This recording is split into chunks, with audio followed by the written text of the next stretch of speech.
Hey everybody, so we are the Briar Woods Political Union, a nonpartisan club led by students to encourage civic engagement by the youth and find common ground in our increasingly divisive political atmosphere. So usually we have meetings twice a month where we discuss a popular political topic and try to encourage people to speak up and voice their opinions. However, since schools have closed because of the coronavirus, we decided to hold our meetings over Zoom and then record them so that we can share our thoughts with you guys. So please comment below, leave your thoughts, and hopefully we can start a productive conversation.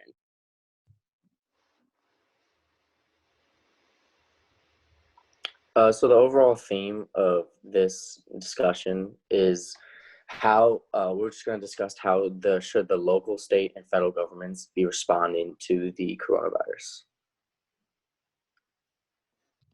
All right, so before we actually delve into the discussion itself, let's first talk about a little bit of the context of the situation. Well, COVID-19, or also known as coronavirus, is an infectious disease caused by a new virus that actually hasn't been identified in humans previously.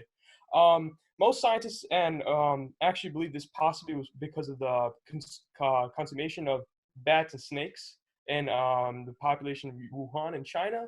The symptoms are usually very similar to the flu, but they can be a little bit more deadlier as the death rates have been higher than the flu lately.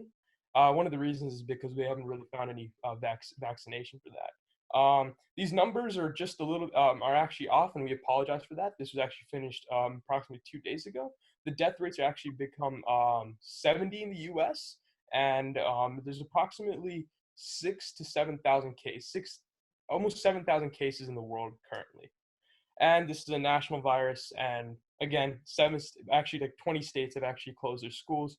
And actually, there was SARS and MERS were having there was a SARS and MERS research funding 4 years back, and they actually figured out that there's a possibility that we could make a vaccination on this, but the research funding was actually shortened because they didn't exactly have much attention towards that research. So Sam also had quite a few facts to talk about this on this situation. So I'll let him talk as well. So actually, saying coronavirus, I think, is a pretty broad term because the coronavirus, is a strain of disease, and it's been around for a long time. Like the flu, technically, is a strain of coronavirus, and so is SARS and MERS. So technically, the right name is COVID-19. But we just haven't seen the strain of coronavirus before, which has everyone freaked out. And it's not the fact of the coronavirus itself, but what that kills you. It's what it like, but it kills you, but it burrows deep into your lungs and creates this inflammation and opens up gas like airways, I guess, in your lungs. And it builds up the inflammation, giving people severe pneumonia, which is leading to people dying, especially the older people who already have lung conditions or people with like weak immune systems, because it really targets your respiratory system. Yeah, and also like babies too, right? Like the people. Well, actually, a lot of babies haven't been haven't died from it.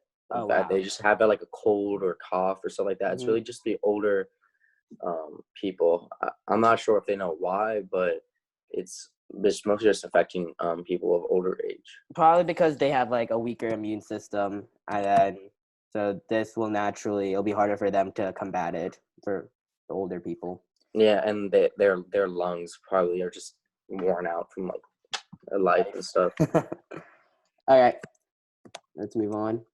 All right, so normally when we have our discussions, we have it more formal and we'll pose an agree versus disagree and you'll raise your hand or whatnot. But since obviously we can't do that due to the meeting being online, we are kind of reformatting a little bit. So we're having more of just an open-ended, casual discussion about 4 different topics. And the first one is school reaction.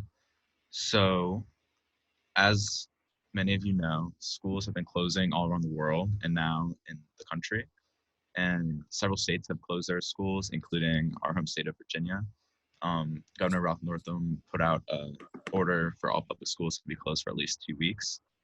So, Abner, just to start it off, what is your opinion on the school closures and how long do you think will be closed for? I think the school closures truly occurred because most counties have think, a liability policy. They say you're still the school is still liable for you until you touch your doorbell. That's a policy that runs in Loudoun County currently. And I think one of the reasons they wanted to close schools because they didn't exactly want to pay possible medical bills and possible medical procedures that could go on during the coronavirus. And I think that's one of the reasons that we do have school closures. And also at the same time, I think that the government knows something that the public shouldn't know. I'm not trying to be a conspiracy theorist. I just think there's a possibility that the United States government and the local governments have information about the coronavirus that could possibly cause a nationwide panic. And I don't think that's the best thing that the United States wants currently, especially with the economy and how much panic buying is going on in the United States. So I think school closings are, in my opinion, I have quite mixed feelings. I think it's good for me because I got a little bit of a break. I'm relaxing. But one bad thing is, like, I can't really exactly enjoy myself socially in this situation because I can't meet most of my friends. My parents have, and many other parents as well. I think everyone can relate to this, is like they're not letting them go outside. Like, only thing I can basically do is drive around in my car. I can't even roll my windows down. I know it's because of the fact my parents want me to be as safe as possible, and I can completely understand that. And so it's quite an odd situation I think we're at. Or actually, let me ask Ashwin this. Do you think that the schools closing has been very effective in stopping the spread of the virus? Because I know, like Amber said, a lot of parents are stopping their kids from going outside, but then there are also groups of people who are going out, partying, whatever, getting in large gatherings. That's kind of being counterproductive, right? Yeah, counterproductive. Yeah, you can't force kids to stay at home, but like a school environment, like the classroom, that's just where, like, our school has like 1,800 kids in one place with the teachers who are all of different ages. Like, that's obviously a dangerous spot to be in, especially because you can carry the virus without like showing any symptoms. So like, and then even though it's not that harmful for us, it could be harmful for some of our teachers. So overall, it's the best thing to do. But now, I don't know how we're going to continue with online schooling and make sure we're still all prepared for the AP exams. Yeah. So that's something we're going to have to figure out. Yeah, because I feel like a lot of the teachers, especially like in Loudoun County, like, we're not expecting like this to happen and like us to miss all this school like so quickly, like an instant. Like, I remember I woke up Thursday morning, exactly. Just ready to go to school, and I was so confused. I woke up Thursday ready to have 3 tests that day. Now got canceled. And just everything is like, my dad just tells me, school's closed. I'm like, what? And the school closed for a week. I'm like, oh my God. Yeah. Yeah. Yes. All right, on the topic of online schooling, how do you guys think this is going to play out? I know today at around 1, I have an online chemistry lecture. And I know, Abner, you said you had one for AP biology earlier. Yeah, what was that like? Yeah. So what's my opinion? What was that like?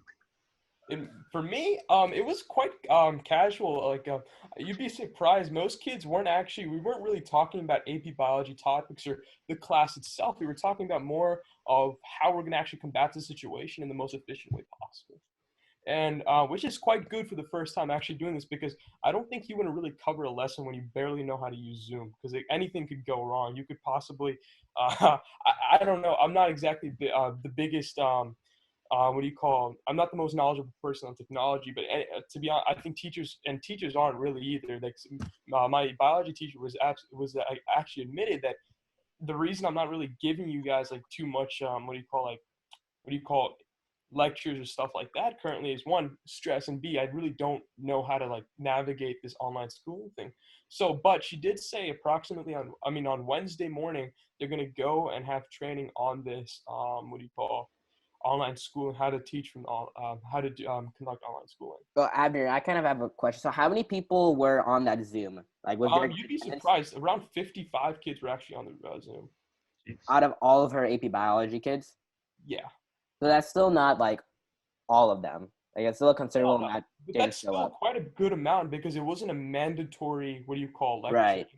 A lot of kids, if this was like, let's say, I could almost guarantee if this was possibly another school where academics is looked at a good level, but I think one of the things about Briar Woods in particular is that Briar Woods has a very, very high like level of what do you call Academic standards. Yes, that's exactly the word. And people really do take their academics seriously. Like just go like our class, from what we know, Miss please correct me if I'm wrong, has like the highest average GPA in all the years.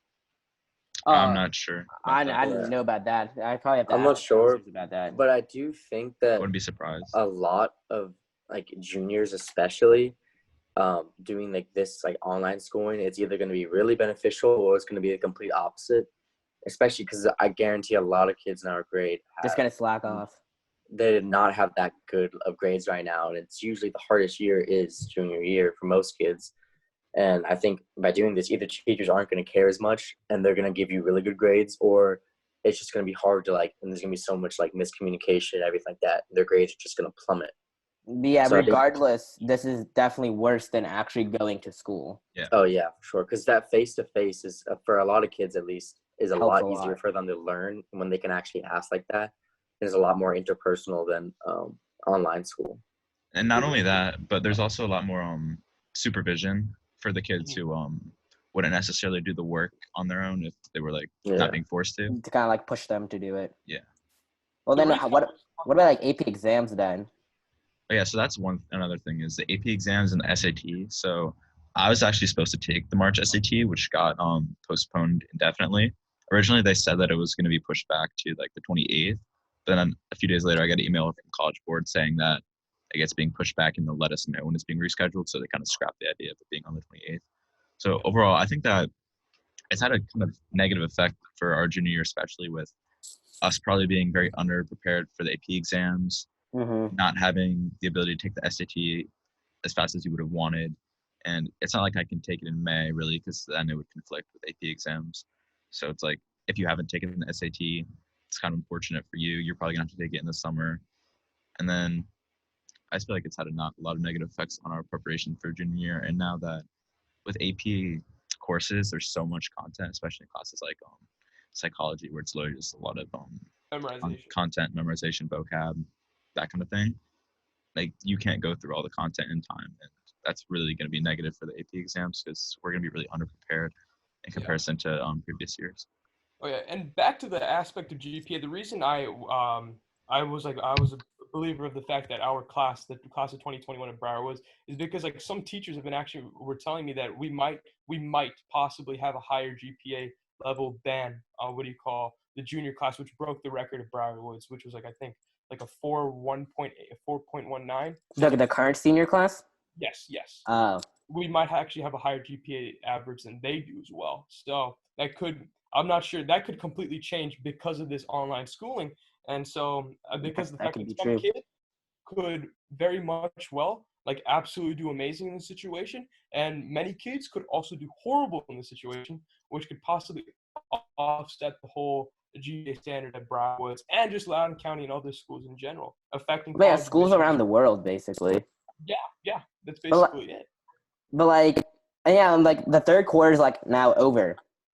Like we're not gonna be back at school until the third quarter is over. So yeah, like I mean, Fairfax County's closed school. I think what is it? Indefinitely till like April. Yeah. Same with. I mean, and the CDC said 8 weeks, so I honestly think that we're not going to go back to school until at least after spring break. I think that's what's going to end up happening. Because this disease isn't even at its peak yet. Like, we don't know what it's going to be like here when it's at its actual peak. Like, I remember I was reading stuff on Twitter from people in Italy that, like, it took all of them by, like, surprise, like, how bad it was. And, like, how much they don't have, like, enough room in, like, hospitals and stuff to really, like, support everyone. That's why everyone's getting, like, and people are dying and getting sick because they can't treat everyone. There's not enough room. Yeah. And one of the other reasons that Italy has had such a big effect is impact from the coronavirus is also because they have like one of the oldest like average populations in all of Western Europe. I'm not exactly sure. I think like almost 40% of 60%, my bad, are above the age of 40 from my research, which is quite a bit of people. Especially when you contrast it to somewhere like some of the countries in Africa where the average age is like in their 20s. It's a very different demographic. Yeah. and that's why Africa hasn't been impacted by coronavirus to the impact that Western Europe has. And I think there is like a plausible correlation between age. But I guess we're just gonna have to continually see research done on this.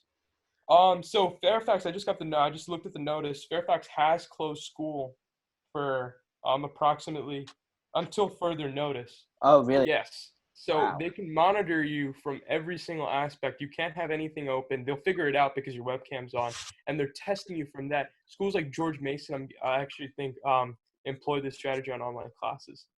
That would be good. So do you think we should have summer school? No, I don't, because there's so much. At least for me, I know I have football legit every single day in the summer, and that would mess with everything. Like at least sports wise, that would mess with everything. People was like vacations, everything would have to cancel. And like Well, junior year summer is like the most important time. But Yeah. like, I mean, honestly, if we're missing this much school and we're not able to get a proper education, like how else are we supposed to make sure we get the knowledge we need for this school year? Yeah, that's true. that is true. I mean, I don't know. It's a hard topic. in my opinion, I don't think schooling should ever be forced. I don't think education, which is an important aspect of society, should ever be forced because that kills the love for education. But unfortunately, most of our parents, since we're still under 18, we're under the jurisdiction of our parents. So therefore, we still will most likely be doing online school or summer school if that's actually the thing that gets employed in this situation. But but same thing. Like the thing about vacations, I'm not exactly sure how vacations are going to play into the fact because who knows how bad this virus could get. Yeah, maybe we won't even be able to do vacation. Maybe football will get canceled. Who knows? Yeah, Like, it's very Yeah. possible. So I think my opinion is to keep an open mind and let's think of the moment and let's just play it cool. Whenever we start, what do you call being high?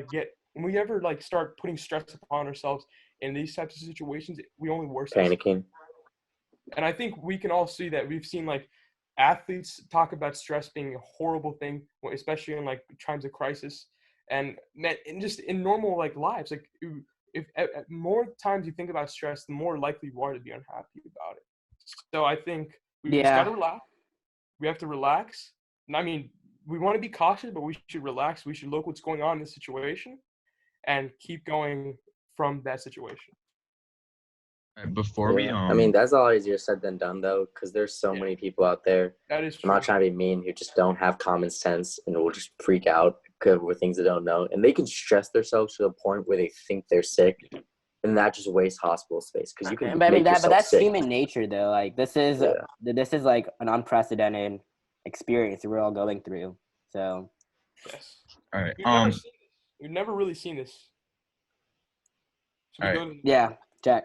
Or before we move to the next topic, I think we should say just a little something about the colleges closing because I know Yeah. in a way that can be kind of a bigger deal than high schools. yes. Yeah. So just a couple of things is I've had a few college visits that were scheduled going forward, but then they were all canceled. So it's really unfortunate going into senior year next year to have like not had the opportunity to visit any colleges. And then also my two sisters who go to Virginia Tech, their school year has been put online for the rest of the year.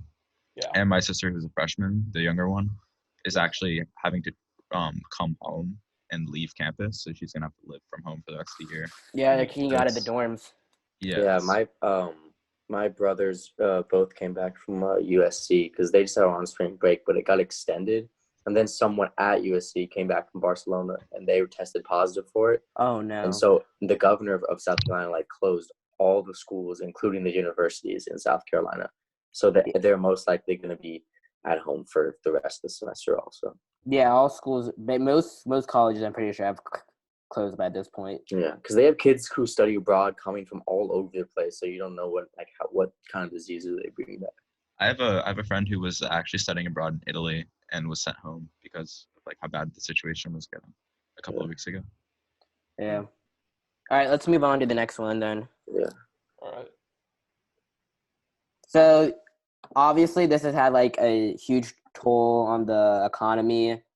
A lot of people, because of the virus, like a lot of small businesses have closed. So a lot of people are staying from home. A lot of people who are working paycheck to paycheck now really don't know what to do because, like, let's say they still need to work to put food on the table for their children, but like then now they're running the risk of getting coronavirus. So, I mean, Abner, what do you think? Like, how do you think the government should be responding to this difficult? And this was like discussed in the debates yesterday. So. Yeah. Bernie Sanders, he said that his plan was to federally insure everybody's salary indefinitely, which I don't really think is I don't sustainable. think that's a smart thing to do in this situation. Well, What what would you do differently? Abner? What would I do differently? I think yes, exactly what President Trump just did. He actually expanded the Medicare benefits, and number two, it just got passed a couple of days, and Fed is about to lower interest to almost 0%. It's like 0.25%. Yeah, around there. Another thing I want to do is again, I'm not exactly a professional in the economy myself, but something very similar happened during the Spanish flu, which was in the 1910. I mean, around 1918 to 1920. Yeah. And what happened was that the economy went down to around 1921 when Warren G. Harding became president. And the administration did was they implemented a very, very high, laissez-faire. I'm not exactly sure how to pronounce it. It's laissez-faire. If I'm not laissez-faire, yeah. Yes. And that implementation actually boosted the economy greatly. But the issue with that situation was that we were putting false credit a lot of the times, would actually cause the Great Depression in 1929. So I think we should implement a situation where, yes, we have economic freedom, but at the same time. Okay, sorry for that unexpected cutoff. Zoom only gives us 40 minutes at a time, so we'll pick up from where we left off. So we were talking about the economy, and we were talking to Abner about how he thinks we should deal with the people who are working paycheck to paycheck, who are going to be really affected by this virus, and how do we give like unemployment benefits? Do we insure their salaries? So I think Abner was cut off, so you can continue. All right, so as I was saying, let me just repeat the whole thing now. The situation we're in is quite, it's very, very different. And the most similar situation we've ever been in that American history has ever shown us was the 1918 Spanish flu, in which that the American economy went down quite a bit. Almost 35% of the economy went down. It wasn't exactly a depression. It wasn't I don't know. I'm not exactly sure if it was considered a depression at the time, or recession. But thing is that it's very similar to this situation. And I think the way to combat this this possible economic disaster is to use the same aspect that they used. They use a laissez-faire, ideology, especially in 1921 when Warren G. Harding came into the presidency with Calvin Coolidge. They both had an extremely laissez-faire, economic policy, economic agenda. And what happened was that their economic growth was absolutely splendid into the late 1920s. But the issue with having high laissez-faire, economic policies is that sometimes businesses can possibly manipulate situations, and they can it can cause a position of bad credit, which we've seen in the housing crash. The housing crash in 2008, if I'm not mistaken, and what we saw in 1929 Black Tuesday, which there was a big play of bad credit into the Great Depression. So I think we need to be smart and how we implement our policies. I think President Trump isn't doing a horrible job currently. I think his lowering the interest rate to the Fed just lowered the interest rate to 0.25%, right? Yeah, around there, almost to 0%. That's going to help businesses, and we have Medicare benefits are being expanded, which is also another good thing. Especially but what about those people who actually are making the decision on whether do I go to work to try to give food for my kids or do I stay at home? Those workers in those really tough circumstances, should there be some government help for those people? I think to an extent. because I'm not a big believer of being a person that hands out money for a very, very, very large amount of time. If we do, what do you call, have a social, Safety net, I beg your pardon? social safety net. Yes, if we do have a social safety net, we have to be very careful because we have seen the social safety nets go out of hand. For example, we talk about SNAP, the Supported Nutritional Assistance Program. Most people, this is in the name, it says Nutritional Assistance Program, but unfortunately, a lot of people that use it, use that aspect of social services, they actually end up buying soda, candy. Almost $4.3 billion are used on those types of things. And I Y- think we have to be very careful on Yeah, I hear you. Abner, if how we implement possible, because Tulsi Gabbard and Andrew Yang have been, and AOC have been talking about universal basic income being implemented in this situation. Me being scared about this situation is that what if this ends up becoming a very long-term solution? But the thing is, if this becomes a long-term solution, this would be a very, very dangerous situation for the United States of America. People will start to manipulate the system in a very disgusting way. I mean, I hear where you're coming from, but I think like So- right now we're in a really like Yeah. dangerous Yes. circumstance. Abner, Like this is like an emergency, so like No, that's my point. We have to be careful. At the same time, yes, I think we should employ certain social benefits Yeah. to citizens. I think that this highlights a pretty important moment from last night's Democratic debate, in that Joe Biden was of the philosophy that this is a national emergency. This isn't the Yes. time for Medicare for all. This is the time where we sign the checks now. We don't need a revolution. We don't need to implement a whole new system like Bernie Sanders was advocating for. Mhm. And I think that, Abner, I see your point about not wanting to switch to entitlement programs. Like, this is a legitimate This is a emergency. time. There are people who will be unable to pay for their food, for their unable to pay for their kids' health care, for their own health care, for their kids' childcare, daycare, wherever it may be. But yeah, I this feel is a like the legitimate time of important crisis. thing is like just to make sure like all this huge government response is just temporary Yeah. for the virus, and then The reason this isn't like some radical change of like Yeah.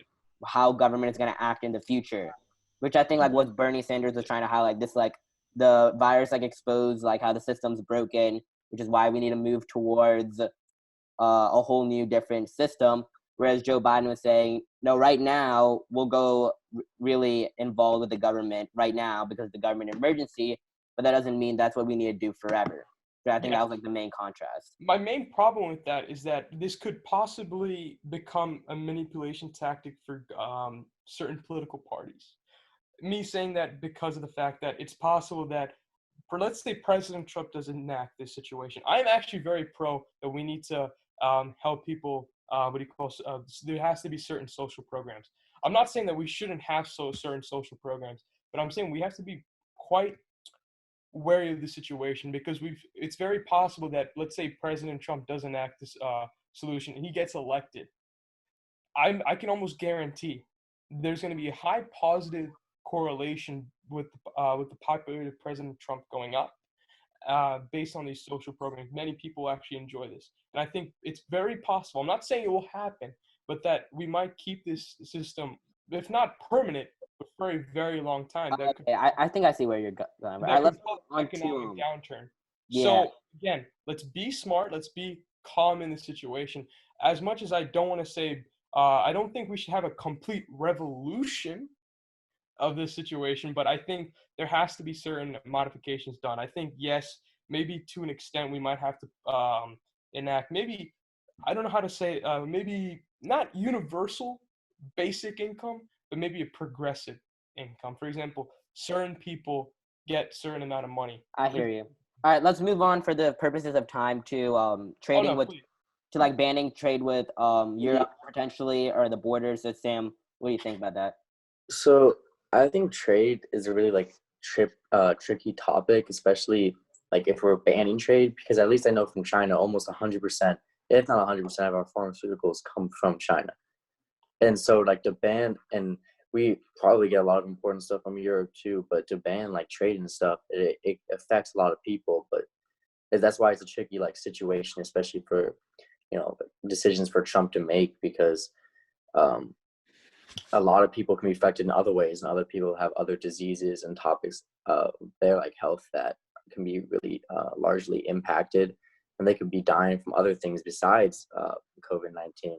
Mhm. So I Yeah. think it's a really tricky topic and like hard decision to make, because either way, people are going to be negatively affected. So. Mhm. Yeah, I think Trump misspoke. Like, I think originally in his thing, he said we were going to ban trade with Europe, but then he said, no, that was just banning people from coming, like the travel ban. So I think trade is still going on with Europe, but it's still interesting because, like, products coming from Europe, coming from, like, there's the possibility, like, the coronavirus could be, like, on those Yes. products, and then that coming in, that could be really dangerous. Especially The thing- Italian products, especially The thing about the coronavirus, though, is that it only can survive on like hard surfaces for up to 12 hours. So I don't Yeah, really know long how time it'll be traveling, I probably affected might by just die it. out. Yeah. But Yeah. the thing is, coronavirus does. I mean, viruses do reproduce quite quickly. Well, I mean, that's the whole goal in life, is just to intertwine yourself in your DNA and keep reproducing. I mean, they don't have it. That's all they do. So yeah, if they don't have a host, and I don't know if clothing could be a host, but since they don't have a host, I think I don't think clothing, or what do you call, certain goods won't exactly be extremely vulnerable to the situation. So do you Alright. think that we should limit any food goods and other We might have. organic, I Oh, guess, true. products? It could be very. I mean, again, economic input of the situation could be. It could be very, very different. I mean, right now, maybe we might have to. We might have to. Again, we're not exactly sure how to the extent of danger this coronavirus is. I mean, again, it does have an impact on higher aged people, and I think that's one of the issues, that there have been other viruses, for example, MERS and SARS, that have had higher than 10% death rates. Coronavirus has only had like approximately 3.2. Yeah, but those It reached around those 7% in viruses were Italy. really It reached a limited to really like a 7% in small area. 3.9% worldwide. So Yeah, but it's gonna be those 7% in Italy. those were really like limited to certain like regions of the world. There yeah. weren't as many cases, but there were more deaths, so that easily will make the death rate more. Just like Ebola, the death rate was like above 90%. But again, it's a lot harder to transmit, at least for Ebola, because it's with bodily fluids. All right, real quick. What about the border with Canada and Mexico? What do you think we should do with those? Well, I didn't Mexico say that they might close the border from people from U.S. bringing the virus over? I I saw don't. that on the news. I think I saw something about that. I think that I feel like our cultures and our trade is so intertwined. It'd be really hard to disrupt that, and Yeah. especially for Canada, because they rely on us for so much. Yeah, I mean, and I think we have $300 billion of trade with them. yeah, we rely on them a lot too. It'll be. Yeah. It was both Yeah. ways, yeah. All right, let's move on to the next one then. So, obviously, this whole virus has been politicized. Trump initially, from the when in the very beginning, he was calling it a hoax, specifically from the Democratic Party, and I was wondering, like, how harmful do you think that was, and like how that may have caused like some Americans to have misinformation and be a lot more surprised than they should have been if he was actually being a little bit more transparent from the beginning. Well, at least for me, when I heard, like, because I follow him on Twitter and I read all of his tweets and stuff, when he was calling it like a hoax and all that stuff, I was getting pretty upset, because I mean, obviously he's trying to like calm down the general public. I feel like that was his approach but at the same time, you shouldn't be like making up these accusations without having like Evidence, right? like back it up. You can't just say stuff without, because And, no one's people are opinion dying matters too. unless you have evidence to back it up. So I think it was really it was a negative thing to do that. Like, he shouldn't have just called it a hoax like that. Yeah, I know a few people who are very like pro-Trump, and a lot of them kind of bought into this whole belief that it was just a hoax originally. And then not only him, but there are also other right-wing, whether it's radio personalities or news anchors, people such as like Tucker Carlson or Rush Limbaugh, who have been promoting that idea that it's a North Korean or Chinese bio attack on us, which is completely I mean, the first person without in North merit, Korea I who would say. got it, they just shot him and killed him. So I mean, I don't. Yeah. They had no issue of solving the problem. So I And think also, continue, Abner. My bad. so. Well, the thing about calling it a hoax, if you look at the quoting, see, I'm going to be honest with you about President Trump. One of the biggest problems and gaffes of President Trump's leadership is his lack of contextualization. And with I think that that'd be a good way to put it. Hmm? Yeah, I think that's a good way to put it. His lack of contextualization causes a lot of people, especially the media, to profit off of it. If we actually look at the whole construction of the quote, the guy was asking a question about like the President Trump was actually talking about how the Democratic Party wants to impeach, like has like a possible like link of impeachment with the hoax. I mean, with the not hoax, With the coronavirus? Yeah, that's I think he was trying to consider to be. That's why he said, "Oh, this is not a hoax" or something like that. You know how President Trump usually does things. He doesn't exactly a lot of as much as again he is my president. He is our president. We have to be able to understand that he most likely didn't mean to call. He didn't actually call the coronavirus itself a hoax, but I think he called the situation in which it occurred to be a hoax. I mean, I still think like nevertheless, it's no, that's what I was about to bring up. It's reckless. Nevertheless, I think if President Trump could contextualize situations better, he would be of a much better president. And number two, his popularity rating would be much higher. We saw in 2015, 2016, when he first began his presidential campaign, when he had that whole quote about illegal immigrants. But in that sense, he actually started talking, he talked about people from Mexico. You know, he miscontextualizes. He had to. Then he generalizes things, and Yes. then the worst part is he never takes responsibility. He'll never admit that he did something wrong. Yeah. So when you're reckless with your words, and then at the same time you don't admit your flaws, Yes. it just makes it really hard to understand what is really going on. And then that kind of gets us to like the congressional gridlock. Because like I think just like there was a period of time when there was like huge fighting between the House and the Senate, between Mitch McConnell and Nancy Pelosi about like what to do and like the package. But then Trump recently endorsed the bill that passed the House, but the Senate still hasn't pushed it yet. So I mean, I think like now more than ever is a time for bipartisanship and getting something. Like if we can't come together for an illness, like what does that say? Yeah. Look, I think a lot of what he's saying is like when he comes to the hoax and whether we should stand behind him or not.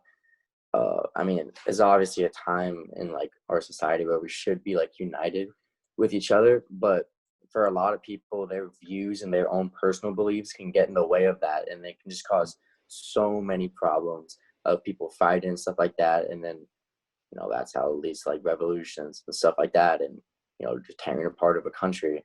So I think we all should really like support him. I mean, obviously, not everything he's doing is, should be done the correct way because everyone has their own views of how it should be done. But at the same time, some things are a lot easier said than done. So actually doing stuff like my brother, he's in ROTC and his friends were in the Navy, and he said something to us that President Trump within like next 48, 72 hours might invoke the Stafford Act, making everyone have a self-quarantine for at least the next 2 weeks, which I don't know if that includes like, I don't know exactly what they mean by quarantine, like how many things will be shut down, because obviously they can't just have the military outside, but like, nope, you can't go outside of your house. Like that's obviously not going to happen. But so him invoking that act, if that actually is true, I think that would be really beneficial.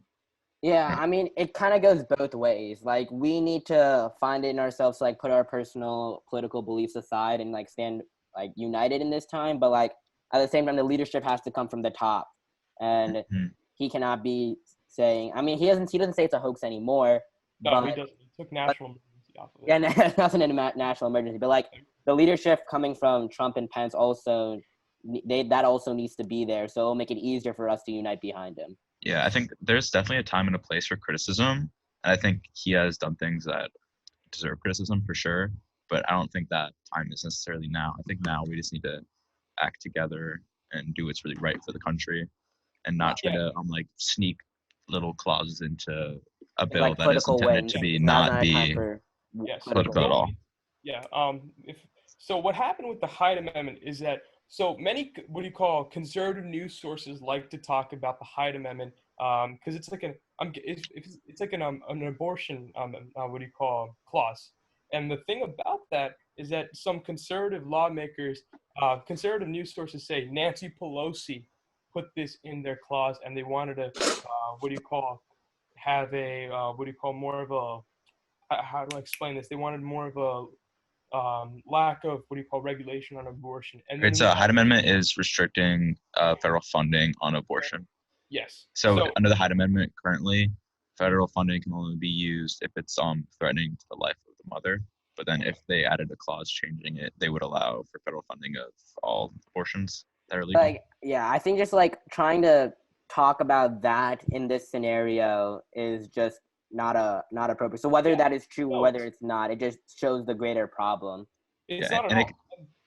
it could very well be the case that Republicans were trying to do something equally Yes. with another kind of whatever their political agenda may be at the time. Yeah, exactly. You don't know like what's going on, but like the fact that like people are trying to bring that discussion, which is a completely separate discussion that we should be having, into this is not like, if that is true, or if both ways, if that is actually true, then that is upsetting on her part. But if it's not true, then that's upsetting that like news sources are trying to politicize to push their own political ends. I mean, this is a two-way street. I mean, there were some liberal sources or more of a left-wing source that was saying that, oh, the Republicans had a clause about the Hyde Amendment Right. being like, what do you call lowering the funding? And I'm guessing it was it about the funding to be lowered? I'm guessing, right, if I'm not mistaken. I mean, I think we're getting a little bit off track. So like, I think next thing we should go to is the The election. Yeah, I just wanted to end this in this situation, but that just goes to show you that the United States political system currently is extremely divided. And I think in this situation, we have a main goal, and that main goal is to get through this in the most efficient and safe way possible. And if we continually fight about a completely ill amendment in this situation that has really nothing to do, yes, it's health-based, but this isn't about the coronavirus itself. And if we continually do this, we're going to have a mishap. And I think as Americans, we are a family, and we must understand that if our continuation of using politicization to get our bills or what do you call personal interests done is going to completely change the impact. So I think we need to stand together and change the situation so we can have an efficient and safe remedy towards the situation. So like going off of that, so then with the debate yesterday, what I was constantly thinking is it actually a good thing for the candidates to be posing how they would handle the situation differently? Because that is obviously a quality for being the president. Or is that actually like harmful in a time like this? Because it's almost like delegitimizing the current president, who we kind of in this situation need to get behind. So Jack, what do you think about that? So I think that, I mean, I get what you're saying and saying that there could be harm with them trying to like delegitimize the president and criticize his every move. But I mean, if you look, even Bernie Sanders was applauding Trump's like increase in Medicare and where the rights are being like, how do I say, like expanded and to who under the virus. But I do think that them offering their plans and ideas gives like a real insight into how they would be as a leader. So I don't necessarily think it's a bad thing. Yeah. And I also don't think it's a bad thing for them to offer and kind of get the conversation going in terms of policy. And then, I mean, that's healthy for the discourse, like them providing their ideas, then maybe Trump can listen to some of that. And like, if they're actually posing good ideas, maybe some of them can be enacted right now. And also, just to go off of that, like in terms of non-partisanship and coming together in time of crisis, Mitt Romney just endorsed the universal basic income plan of $1,000 a month that AOC, Andrew Yang, and others have been talking about. So that's a kind of a good step forward in terms of coming decreasing the politicization of this issue. Yeah. And then finally, I guess the so the election, the 2020 election, like with the primary sites, like do you guys think that they should shut down the primary sites? How do you think this is going to affect voting turnout? specifically because this affects like the older population, 65 plus, and they are the most reliable voters. So how do you really think this is gonna? And a lot of polling stations have been held at right. old folks' homes that now had to move. So not just primaries, but like in the actual November election, because how do you really think this is gonna play out, Sam and Abner? I mean, if there was some way to do it besides like, paper or whatever at the polling stations, it'd be a lot easier if they could figure out some way or start developing a plan to do it online at your home. That would be a lot easier. Absentee. But a lot of people probably like that might restrict the access for some people. Yeah, like there's some people who might just try to hack into it and do something. That's true too. Yeah.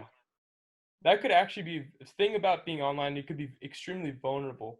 I'm not sure if we've ever tried voting in what do you call primaries, especially this late online. So it's a very difficult situation because again, we might have if this coronavirus pandemic stays, it could turn into, depending how bad the situation turns into, it could turn into an epidemic. But I'm hopefully that doesn't exactly happen. So, I mean, endemic? Huh? No, it's a pandemic right now, but what's the difference between an epidemic and a pandemic?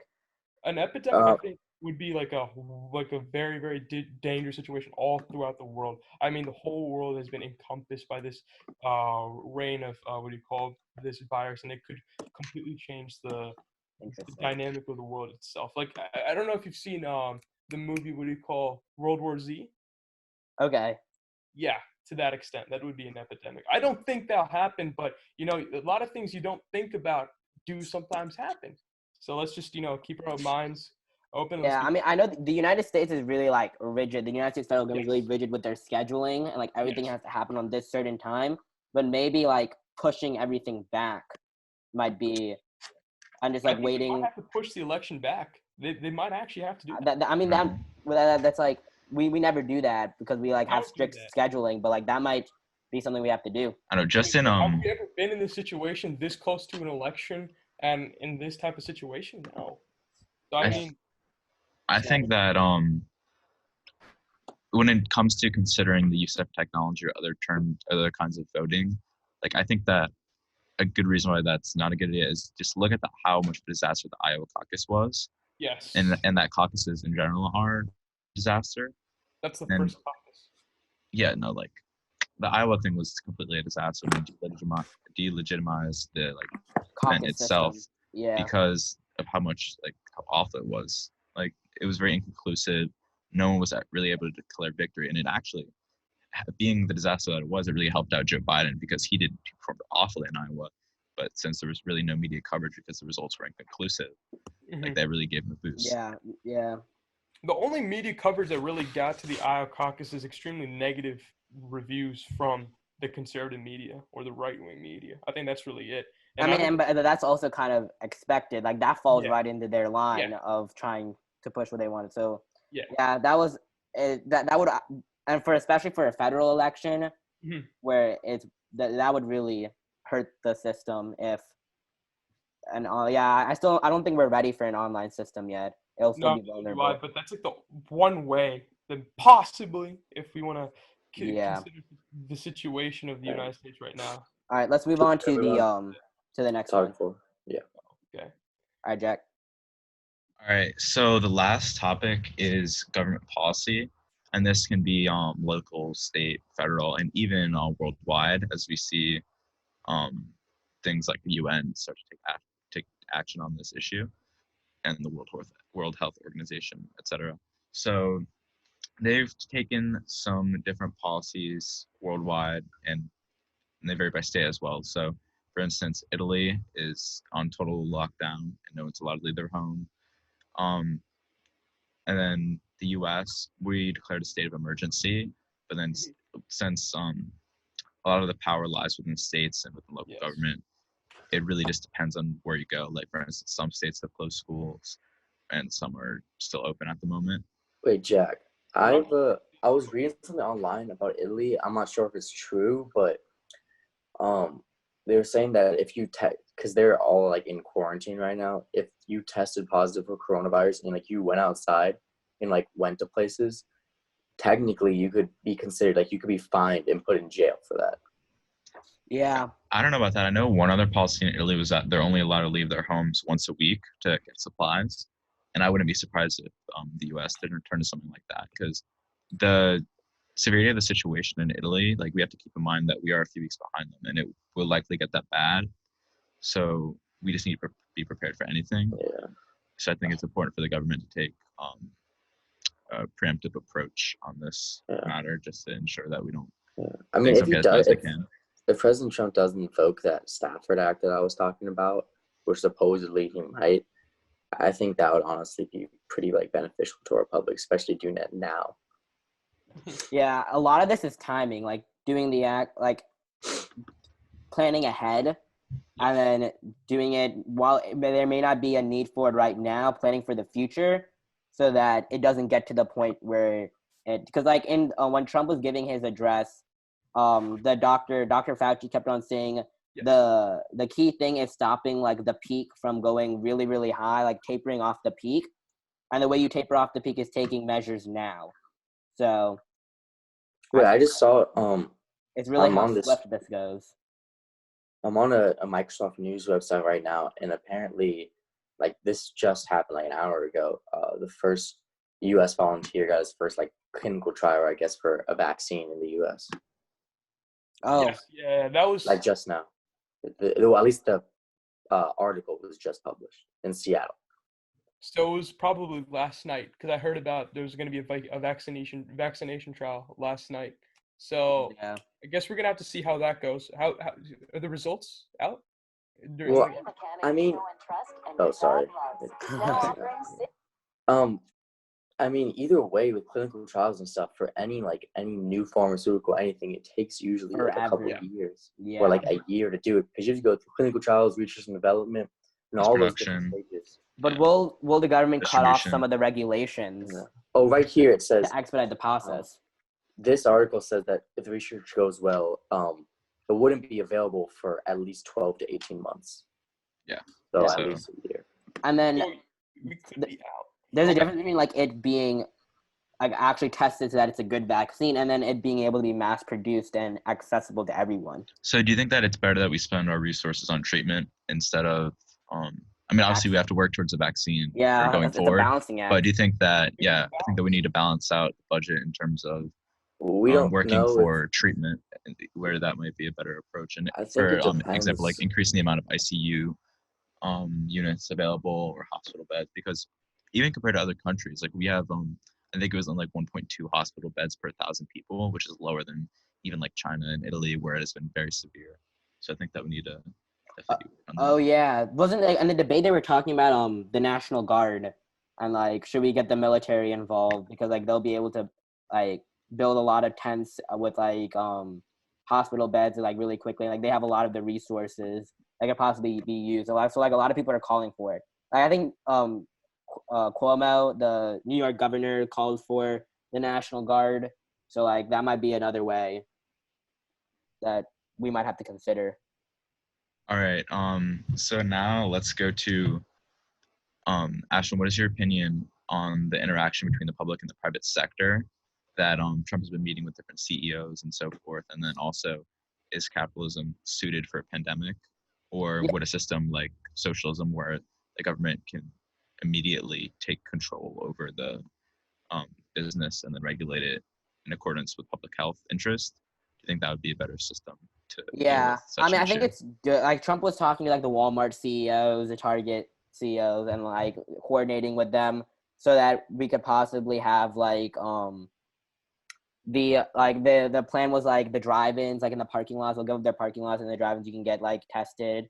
So like I think because like with the resources and like how strong our companies are right now, we definitely need to get the private sector involved, especially with like the research companies like Quest and stuff like that, and like really get them on board and research and try to fix this issue, because they'll have the most resources, they're the most advanced, and that's just like how our system is set up right now. And I think they are cooperating. The cooperation is really vital, and the businesses are cooperating. Businesses understand the severity of this, and for their own self-interest, they are also really interested in trying to find a cure to this and trying to treat the American people as much as possible. So that cooperation is really, really important, because the government cannot do it itself and the businesses cannot do it themselves. But also between the federalism, the cooperation between the federal government, the state governments, the local governments, it all has to be like a united effort, because we can't be like China, which is like a totalitarian regime where they can automatically just close everything off and have complete control over everything. Yeah. Our system is just like not set up for that. And like geographically, we have two mountain ranges dividing us. It's a much different situation. So in our system, it's really important that we have that cooperation between all the levels of government. And that will really decide whether our system is suited for a pandemic or not. If we can get that cooperation and get the private sector involved, and that can help accelerate the research and help accelerate the process to a vaccine, then that would show like the mixed market does work, and that is really suited right now. But I think it's really, the cooperation is really going to decide and figure out whether our system is good right now for solving these issues.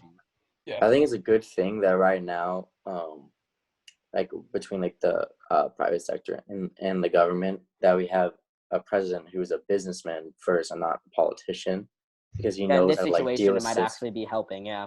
Yeah, I think that's good. How much time we got, Jack? We still have 3 minutes. I would yeah, like to 3 say minutes. something about is that 2 fine? minutes? 3. 3 minutes. So I think that We have it's 7. I don't know. Like, yeah, actually, yeah. We have. Let's finish. all right. Yeah. So Or do you want to, Jack? I think that it's important to talk about paid leave and services for the elderly right now, because a lot of elderly people, obviously, a lot of people are in quarantine, especially the elderly people literally cannot get out for the Yeah. risk of their own health. So do you think that it is important for the government, maybe in the local or state level, to institute services for the elderly, such as grocery delivery and things of that nature?